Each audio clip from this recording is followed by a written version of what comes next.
actuellement les peintres sont en train de passer une couche de résine, une couche d'accrochage. Et la semaine prochaine, il y aura 2 couches de résine qui va être gris clair, sur lequel après on fera les traçages au sol en jaune. D'accord. Alors là, le mur à gauche est, on va dire, dans sa phase finale de finition. Oui. Alors on peut voir que c'est magnifique. Par rapport aux 2 premières visites que nous avions effectuées ici, où on en était au montage des murs et où on est venu aussi pour voir la dalle couler. Là, on voit que les ouvriers s'affairent à boucher les fissures, préparer le sol pour, comme vous disiez, pour mettre ces 2 couches de finition. Résine, oui. On peut annoncer l'ouverture à peu près à quelle date?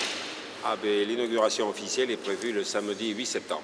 8 septembre, là, Et nous aurons, avant l'inauguration, nous aurons une partie de pelote par, si mes souvenirs sont bons, par l'équipe de France des moins de 20 ans, l'équipe de France de pelote basque. Et après il y aura l'inauguration officielle avec les autorités, les financeurs, etc., et les présidents d'associations. Justement, l'avantage de ce mur à gauche, nous avons, avec l'architecte, nous avons élargi le mur, enfin la surface officielle de 2,50 m, de manière à pouvoir pratiquer d'autres sports sur cette surface. C'est pour cela que nous avons d'abord installé le filet amovible. Ce filet, donc, il ferme complètement le travers. Il sera fermé complètement pour la partie de pelote et il sera ouvert pour les autres jeux, c'est-à-dire on va tracer un terrain de tennis, un terrain de basket. Il y a des implantations pour mettre des poteaux de handball, pour faire de l'entraînement handball, et pour les écoles, il y aura des terrains de badminton. Puisque cette installation est utilisée la journée par les écoles. C'était d'ailleurs une des contraintes pour le financement, c'est que les écoles puissent venir l'utiliser.